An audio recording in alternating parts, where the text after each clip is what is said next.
Hey everybody, it's Valerie Ling here with a really special guest all the way on the other side of the world. I'm joined by Jennie Blumenthal, who is the founder of Corporate Rehab and also an author of a book. Good morning and welcome to you, Jennie.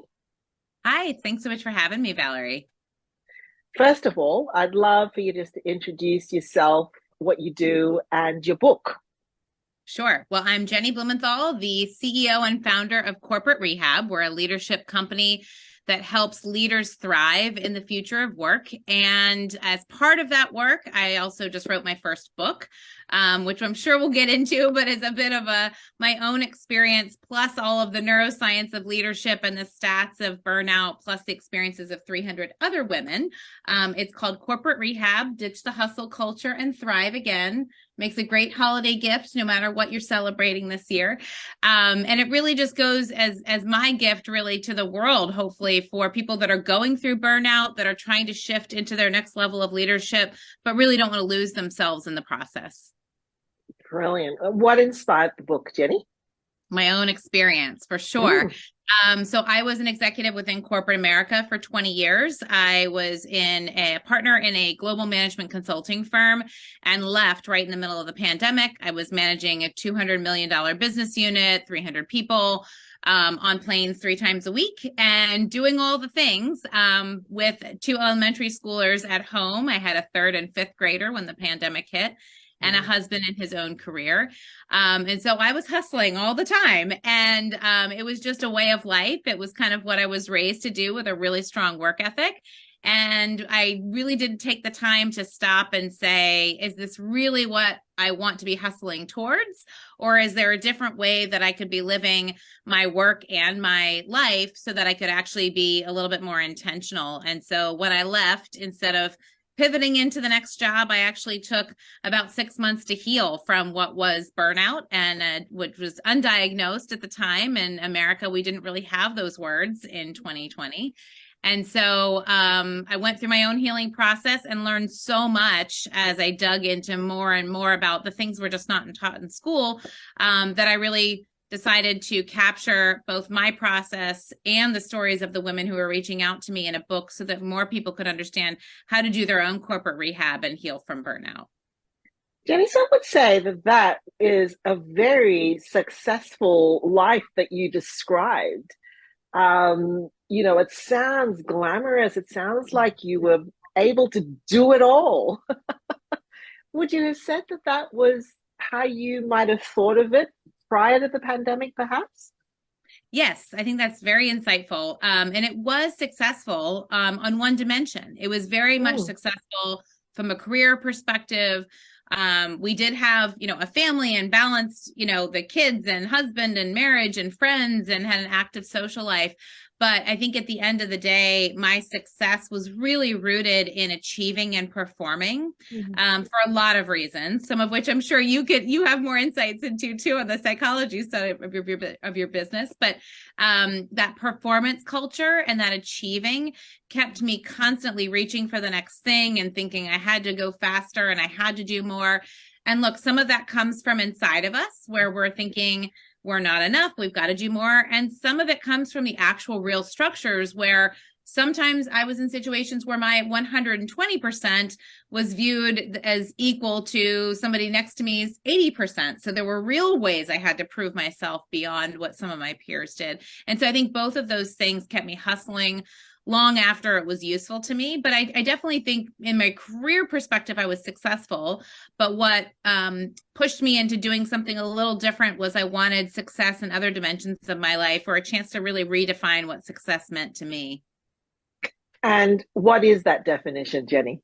Yes, it's ever evolving, actually, Valerie. But, I think part of it is being able to tell yourself the truth, and really being able to redefine what I want at different stages in my life. So Yeah. my kids are in middle school.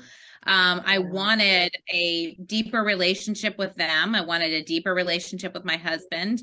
And at the end of it, I didn't start here, but where I ended up with is a deeper relationship with myself, which I think I realized is the foundation for all other relationships. And so for me, it was worth trading the tangible success that I had in the physical world from a career perspective for things like, bedtime fights going away and turning into actual connection with teenagers, which in and of itself is a feat worth celebrating.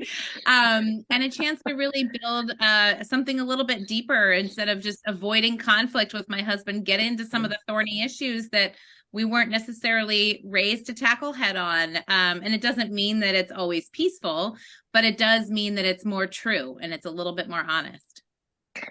Jenny, I'd love your thoughts on how you define hustle. In my work, I see really strong opinions that hustle is necessary in the entrepreneurial space.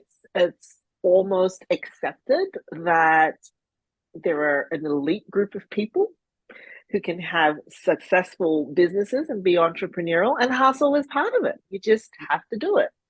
Yeah. And then on the flip side, you've got an understanding more and more now that the hustle that you talk about, which is internally driven and never ending, there's never a point where you can say, I've arrived.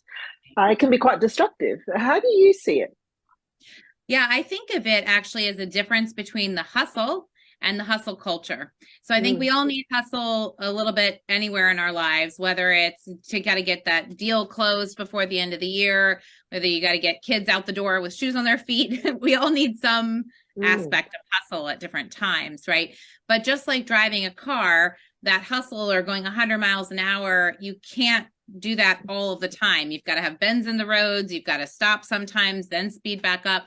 And what happens when we're in the hustle culture, which is where things are just always on, always productive, everything has to be performance or achievement oriented for it to be worthy, we get stuck in that 100 miles an hour and we don't ever take our foot off the gas. Or maybe we take it off in work just to pivot into our personal lives and put the pedal on the metal even further to get kids into, piano recitals or whatever else it is that's taking up your personal time. And so I think when we get caught in the hustle culture, it beckons us to say your productivity is your worth, as opposed to when you have spurts of hustle and spurts of recovery and rest, that's where you really get to sustain performance. Any marathon runner knows that you can't possibly just, just run constantly. You have to have on and off recovery days. And that's really what we're talking about. So I would agree that, especially now being an entrepreneur, you need to have some hustle for sure. And you need it in corporate America. My husband's in medicine. He needs it at times. But it's about really understanding when you are driving yourself to overachieve or when the environment around you is beckoning you to overachieve and perform, and when you can moderate that with brief periods of rest and recovery. I like how you refer to the environment. I think one of the observations that I have is when we talk about burnout and when we talk about recovery, it's very much individual centric at times, but it is an interplay between the individual and the environment. And you've already mentioned two environments that are quite challenging to navigate. You said your husband is in medicine. I myself am in health. And then there's the corporate culture. Uh, what can we do about the environment? I mean, both those environments, as you were saying, other people are facing their expectations, there are targets, there's a demand that can be really hard to change. What's Right. your That's view? right. I think where I wound up writing the book was thinking about that exact question of what's our point of influence, right? And my two thoughts were we as individual leaders can make differences, and then organizations, whether they be corporate or medicine or at least in America, most of those things are starting to blend anyway. But organizations themselves can make changes, but that's a little bit harder, right? And so it might be a top down and bottom up at the same time where both of those changes are happening. The book was really written from the fact that all of us are leaders, whether you're a leader within a family unit, whether you're a leader as a student in a school, a leader of an organization, a leader of a practice. you can influence the circle of the people around you. And so I think that's where it starts. It starts with changing the relationship with yourself and understanding what's actually going on. Are there boundaries you need to put in place? Are there different ways of being in the world that you need to explore, Mm. and start to influence the circle of people around you? And then as that starts to spread, I think we can also start to look at companies to say, what can we do top down? How can we think about wellness and holistic leadership in beyond just an extra mental health day, and as something a little bit more built into the cultures that we leave, so that people can actually thrive. Mm. And your story, what happened? Yes. So mine is, I was raised to work really hard, all from a Mm. great place. My grandmother was raised in the Depression in the United States. My parents were teachers, so very hard work ethic. And I grew up with this perspective that if you work hard, then you provide for the next level and the next generation, which is a totally admirable trait. It's also very good for surviving and getting to the next level, but it's not so great in terms of advice for really thriving. And so Mm. I found myself climbing a corporate ladder. My husband was climbing his own. Our kids were, doing all the sports and things. And we tried to get time as a family, but there was definitely just something off the last 10 years where I had a Mm. voice inside me saying, this isn't really what I'm supposed to be doing. If I really am doing this job to show my kids what a strong woman is, then why am I getting on a plane 3 times a week and flying away from said children? So there were a lot of things in my life I really couldn't explain. And it really came to a head during the pandemic, where I had all this success, but a couple of things happened where I got quiet and was able to look within and say, this isn't really what I want. And I can't reconcile Mm. my decisions and my actions with what Mm. I say I value anymore. And we had, in the firm I was in, there were a number of partners that were suddenly let go. And my husband and I had a really tough moment where he said, one day you might get tapped on the shoulder and said, thanks Mm. for your service. You're no longer needed. And are you going to have the relationship with me and the kids that you want? And I realized, no, the answer was I wouldn't. I would be sacrificing at this point everything I said I stood for the money and the prestige, which I always had said wasn't that valuable to me. So why was I making decisions, Mm. not in line with that? So that's really my story. And it was only after I left and I decided on a Thursday and I quit on a Tuesday. So mine was very sudden. But it was only after I started that I Mm. really began the growth journey that I'm on now, of understanding what kept me in situations that weren't good for me for so long, and how much of that was me versus how much of it was, the Mm. people or the situations I was surrounded by. One of the most frequent questions I get asked is, how do you know when you're burning out? Do you think you knew when you were thick in it? Did you know? No, I did not. Mm. And in fact, I know I had, a combination of time arrogance, that I am the one woman who's going to get, fit all of the things in the day. And that came from this, if there was a list of 100 things, if I got 90 of them done, I felt like a failure. If you really looked at what a normal person could do in a day, it was probably 20 things. And so I was Mm. constantly pushing myself for this Mm. overachievement. And so much of that came from me, and I had no idea. When people would say you're trying to be a perfectionist or you're trying to be Mm. superwoman, inside, I felt like I wasn't enough. And so that always felt like, what are you talking about, superwoman and perfect? I've got all these things I didn't do. I'm just trying to get to a place where I feel peaceful or settled. But to your Mm. point, that's an elusive place that we never Mm. quite get to, and no amount of things Mm. on our checklist will get us there. And Mm. so I think for me, it was just this slow realization that there was a lot going on. And, I started therapy for the first time at 42 during this process. So tons of concepts I was introduced to that I never had any idea about. But burnout was one of them that, when I actually look back to it, it was this lack of fulfillment that really was the piece that drove so much of the realization that part of it was burnout, knowing that it's exhaustion, cynicism, and Yeah. inefficacy. Yeah. Mine was this inefficacy of like, nothing I'm doing really matters, so why am I spending all my time doing this anymore? Yeah. Yeah, that's so true. I had a conversation with one of my teenage kids. I've got two that are almost out of school and home. Wow. And conversation last night because, much like you, the pandemic gave a quietness, a simplification of life, and a reevaluation. And for me, mainly, it was what's the legacy that I want to leave with my Yes. kids, you know? And Mhm. we've really made a lot of changes in the last couple of years just to our lifestyle. And we were sitting out the deck yesterday and just listening to our rhythms. My daughter is working on some things at school, and I'm studying as well. Right. I've got a son who's in university, and we're all got assignments due at the moment, even though they're in school holidays and we're at different levels. And I'm watching them pace with me. It's really interesting. I think when they were little, I don't know how much of that was a reality, but now that they're young adults, I'm watching them pace. And we're Mm. listening to our bodies together. And one of the things we listened to yesterday was, what? We just need some quiet.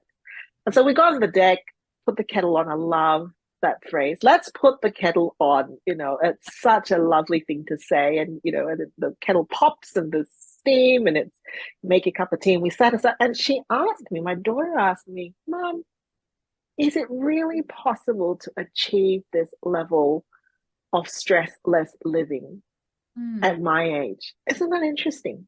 That's She so said, interesting. do you think that when you were my age and when you were in your 20s and 30s, you were stressed and you just had to, I guess, to use what you were saying, did you just have to hustle until the point that now, you're, the stage of life you're at?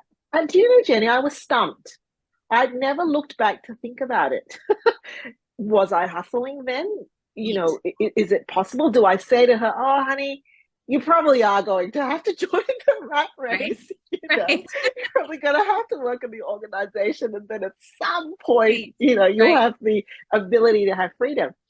Um, what are your thoughts? Do you think it's you get to a certain stage of life and then you go, "Oh, look, that's enough," or do you think it's something that we can develop in our kids, in our young people? What do you think?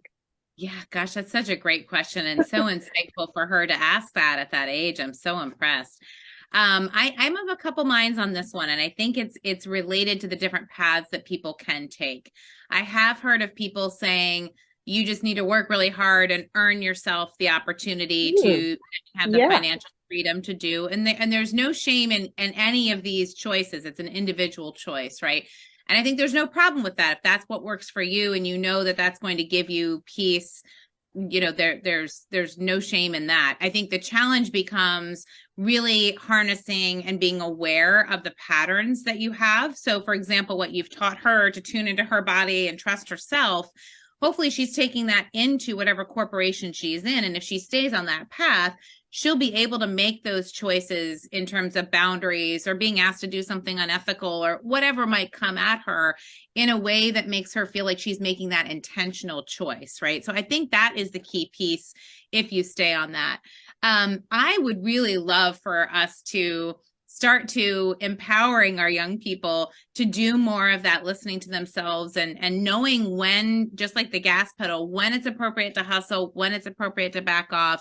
What part of this is generational in terms of cohorts, as we're seeing our Gen Z and beyond saying that having meaning and purpose in their life is so much more important to them, and researchers believe that will travel with them as a cohort. It's not just once they have to pay for a house they'll say meaning whatever, I better just earn money. It's something that from a generational cohort they'll bring. So my hope is when you actually extrapolate that from each individual person, we're going to get this multi-generational workforce where we can take Mm, the hustle that our Gen Xers, myself included, and baby boomers brought and the insights and marry that up with this mm, younger generation who says, yes, how do we do that and be productive but have fulfillment and meaning and balance? And if we can marry those mm, two, I think there's insane power in both mm, of those. But I think part of it is just, not buying into this, scarcity model or a black and white thinking that it has to be one or the other. Either you Mm. put your head down and you work really hard and money and work is the only thing that matters, or you become a poet and you're broke, but at least you're happy. I think there's a lot in between, and hopefully if we can try to start marrying some of these generations together, we can come up with a couple of different alternative career paths, things inside or outside of corporate Yeah. America, but let people self-select what works for them at that stage of their life. Yeah, I really love that. I think what you're saying there, it comes down to adopting a really a mentoring mindset as well in the workplace. Yeah. When I think back to the leaders that I've had, and if I think back to that stage of life she was referring to, I certainly had leaders who were interested not just in my skills, but were interested in who I was, where I was going, and Right. how I was developing. Now, in your book, you have interviewed 300 women. Mm-hmm. So my first question is, why women? Yes. So when I started writing the book, it really became a bit of a labor of love because I had so many people reaching out and say, "Oh, you left. What are you doing now?" Or "What have you learned that you can tell Yeah, me so I can avoid having to yeah, quit and I can just fix whatever you didn't understand then?" yeah. And so the book became this, how do I start to share these insights that I've learned from all over, from therapy to neuroscience to actual coaching and leadership aspects to trauma to identity, all of these pieces that I now wanted to share, and that's really what started pulling the book together. And as a consultant for many years, I had to actually apply that same root cause analysis and say, what problem am I solving and who is this for and how do I get specific enough so that people can see themselves in it, knowing some of these topics are really personal, and wanting to make sure that I represented Yeah, the knowledge that I knew objectively, but then also yeah. added the subjectivity that lets us see ourselves in these stories. Mm. And so I started talking about it, posting on LinkedIn and saying, I'm writing this book and I'm really excited. And that was scary because I wanted to wait until it was perfect and there was a bow on it. But my writing coach said, no, you have to start talking about this. And as soon as I did, the floodgates opened with mostly women saying, oh my gosh, me too. I felt that way, or this is what happened with me. Mm. And so I started interviewing them. And as I started collecting the stories, I realized that the process that I recommend works regardless of how you show up in the world. But the stories are so unique to whatever conditioning and life experience that we have that I felt it was really hard for me to tell a woman in one case, her story about not feeling enough, and in the Mm. same breath talked about a man who felt like he had to be too much. And how would I not water down both of those stories if I tried to represent everything? And so that's really why I focused on Mm. women's stories. I think in America we're having certainly a history, but definitely a moment of a women burning out at higher rates than men, Mm. women having more caregiving responsibilities than men, women bearing the brunt of invisible work without a national caregiving policy. So much of this, and particularly from the pandemic, was absorbed by women, that I felt it was really important to speak to them first and then hope that the men that read this book and that are in the audience as I'm doing keynotes take these messages to heart too, because it works just as well for men and women. Yeah. What are the themes? What's come out to you? Having spoken to so many women, Yeah. what's come out? Well, the biggest theme, I think, is just the fact that this hustle culture is running beneath so much of what keeps us stuck. And I think on some level that gives us some hope because it's not just you that's keeping you stuck. And it's not just your toxic boss or unequal distribution of labor at home that's keeping you stuck. It's both, right? It's this Yeah. constant need for running faster. And I think that gives us a little bit of hope that there's things you can shift with that. You don't Yeah. have to completely change who you are. You don't have to quit your job. It's Yeah. actually changing your relationship with the hustle culture that is going to be the number one theme that came out. The second was just the impact of stress. And I'm sure you've seen this in some of your work Mm. on women's bodies was unbelievable. I started my interviews not asking it for any physical symptoms. And about halfway through, I Yeah. noticed, gosh, every woman has told me a story. And often during the interview was the first time they made the connection that it had to do with their job stress. Yeah, there was this one time I was really, stressed out. I started losing my hair and the doctors couldn't tell me Mhm. why. And there was another time where I had this, really rare cancer that I'd never heard of. And it happened to coincide when I had that big project. And so story after story about how women literally absorb this stress. Not only do we absorb the invisible work or the extra hours, and I'll get it done at 10 o'clock at night or 1 a.m., but absorbing that stress into our tissues and organs and the havoc that it wreaks on our bodies. If you expand that to mind and body working together, I thought it's really interesting that so much of this stress is that women are trying to take care of others, both at work and at home. And here, the number one killer of women is heart disease. It's not a problem with our feet or our shoulders. It's basically that we care so much and we're trying to expend that care on everyone else. And it winds up taking so many of us down. So those were two major themes that came out that were really jumped off the page to me from some of the interviews. Some would say, well, then just don't care. Why do you care so much? Just switch it off. What do Yeah. you say to that? Do you think that that's Yeah, I think it's interesting. It's a good point. I think some of it has to do with, again, your programming and your conscious versus subconscious, patterns that get built into us. You know this obviously, but for anyone listening, one of the biggest things that was a shock to me was that our subconscious programming and our world beliefs can get programmed into us from 0 to 7. And that's really when the biggest aspect of brain development happens. So by first grade, you've already learned who's safe, who's not, what behaviors get you some ice cream at home, like an A, or making the soccer team, and what behaviors get you punished, like stop crying, don't express that emotion, and you tuck those parts yeah, away because yeah, they don't get you the ice cream. So I yeah. think that piece of it is women in particular get conditioned a lot to be people pleasers from all kinds of different places. And so that whole your value on earth is either being pleasurable to others or caring for others, putting your needs behind everybody else's. There's so much of that gets rewarded in what we, say as a good woman, that I think that's where a lot of it's hard to switch that off, because then you can easily get labeled, the tough woman who has the two sharp elbows that only cares about herself. And so, it's really hard to find a happy medium between those two extremes sometimes. Yeah.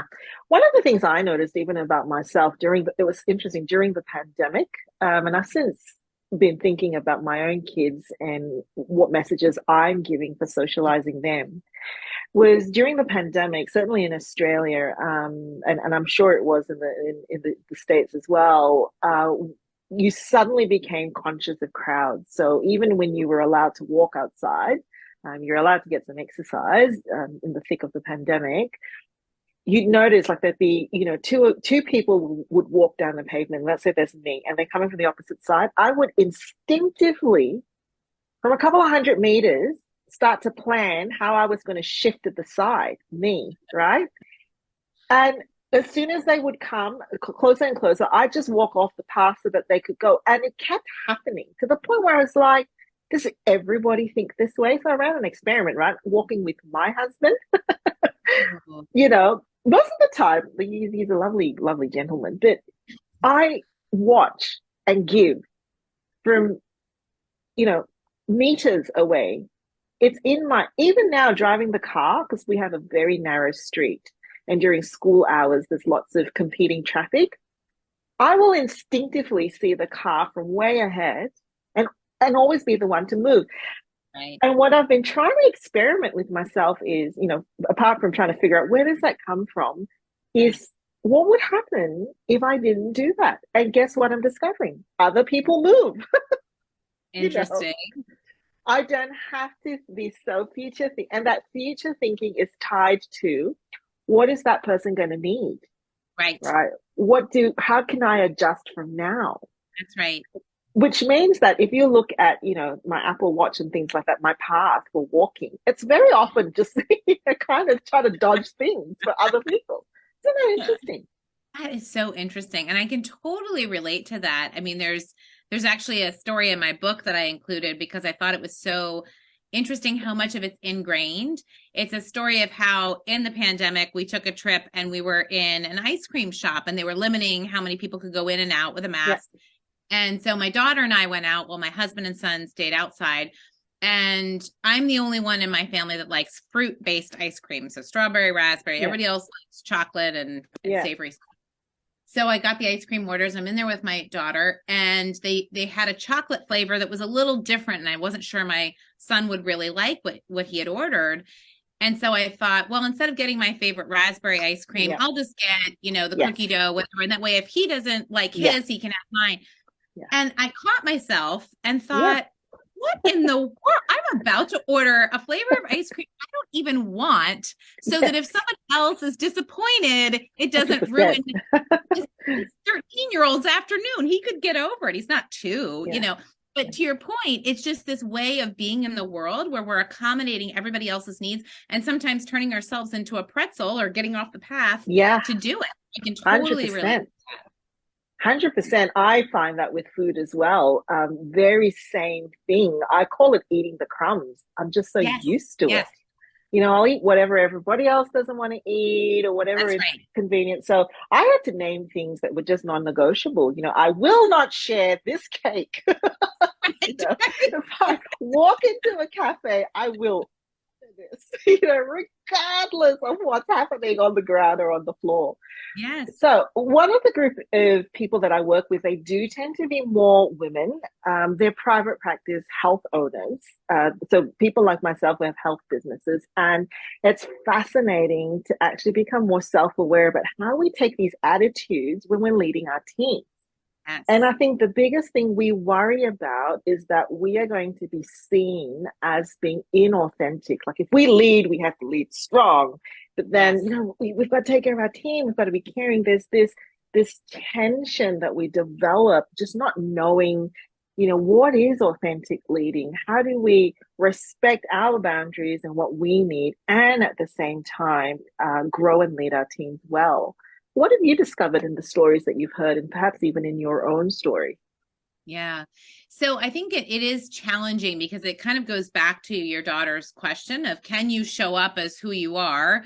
Or is there a certain amount of productivity or fitting in that you need to earn before you can be authentic? So I think it's a balance, and I think it really depends on the level of psychological safety that you have within the group that you're working with, and how much you can either show up as yourself or even voice an opinion that really dictates like how we can show up authentically. Because just as I started to, interview and really got a lot of the concepts of women I so admire, like Brene Brown. One woman I interviewed said, I love Brene Brown's stuff, but in our culture, being vulnerable will get you eaten alive, and there's nothing, and it's a great point. It's how do you balance trying to be authentic and in some cultures that reject that?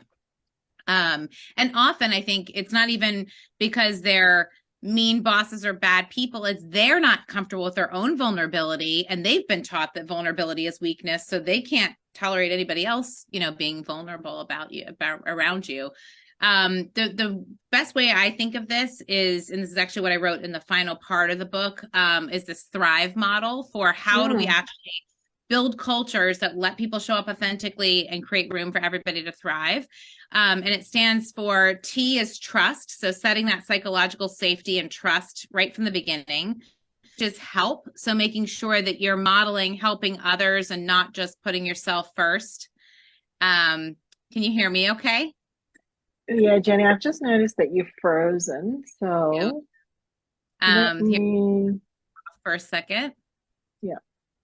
There we go. You're back now. Okay. How about you start from Thrive again?